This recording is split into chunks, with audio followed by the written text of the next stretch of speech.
Well, hello, friends. It's Running Kimono, and I got a comment in the comment section from a subscriber who's probably been with my channel since day one, and I thought we'd make a video about it because it's one of these subjects that, you know, um, I think a lot of us can relate to what Sass was saying in the comment. So essentially, I made a video about Walmart, and a lot of people were saying that, clearance is really being limited how much you can take out of the store. And I know specifically electronics, they're really coming down like a sack of hammers on a lot of people. A lot of people in the comments were also saying that was truthful at their store. Other people, it's not the case. A couple weeks back, I got 9 clearance Lysols, no issues, no problems, and the manager herself rang me up.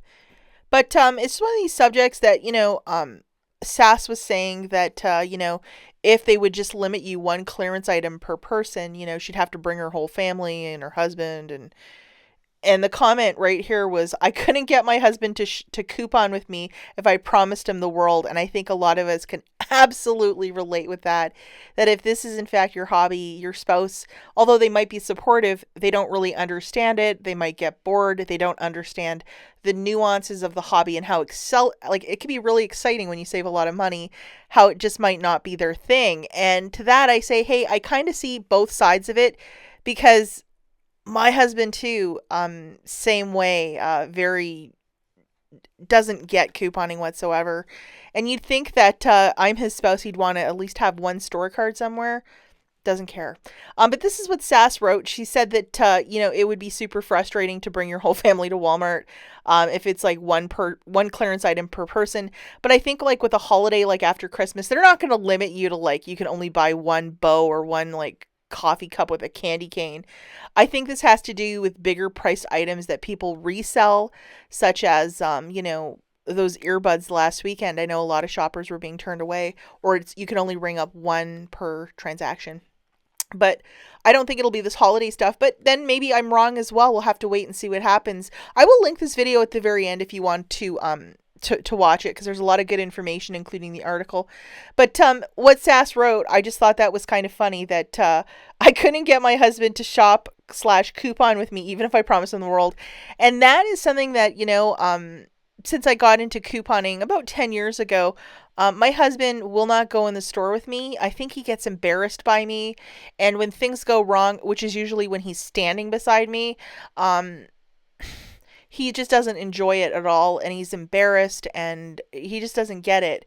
And I don't know. I've tried to explain things to him a couple of times, but he still doesn't understand how couponing works, nor does he even want to try. But sometimes what I'll do is, if I need a ride out somewhere, or if we want to go out of town to go and check out like a Walmart or a different Walgreens or, Dollar General clearance hunting, what I'll do is I'll offer him like a really nice lunch somewhere, like a really good sandwich or a meal. Obviously, indoor dining for the last year and a bit in Michigan is non-existent.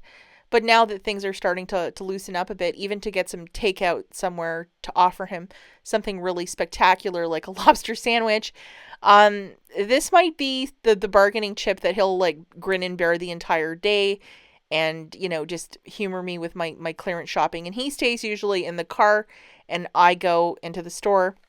So of course he has a device like a smartphone or a tablet to keep him entertained. That, and then also what the trade-off can be is if your husband's or wife, maybe it's a male couponer who's in this sort of weird place that their spouse just does not understand couponing.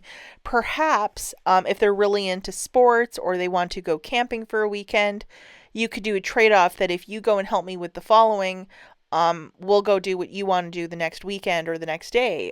There's always that. There's always a compromise. But to take your spouse, if they especially hate couponing, every single weekend you go clearance hunting or whatever, or go look for Dollar General, clearance stuff, it would be a lot. So you have to see both ends of it. For the most part, if I really needed my husband to come into the store for a deal, perhaps he'd help me out. But for the most part, he stays out in the car. And then I always promise him, like, a really nice lunch or something like that. but it's always that sort of level of negotiation. Maybe in the comments, you can let me know what you do if you have somebody in your life, if it's perhaps a parent or a spouse, and they just are not into couponing. And then if you need, perhaps their van or their help, or if you want to be driven around, or you just need some extra support, how do you negotiate with them to get them to go with you shopping? I would love to read that in the comments, but I know a lot of you probably have a very similar story, that you might have a partner, a boyfriend, husband who is just like, absolutely not, I don't want to go couponing, sounds like the worst thing ever. Or possibly it could be anything, like a sister or a mother or a brother that just absolutely doesn't get this. They love your stockpile, but they don't love the process. Let me know in the comments. And Sass, I'm so sorry. I wish we lived closer. I would go shopping with you. I'll catch you guys in the next one. Bye.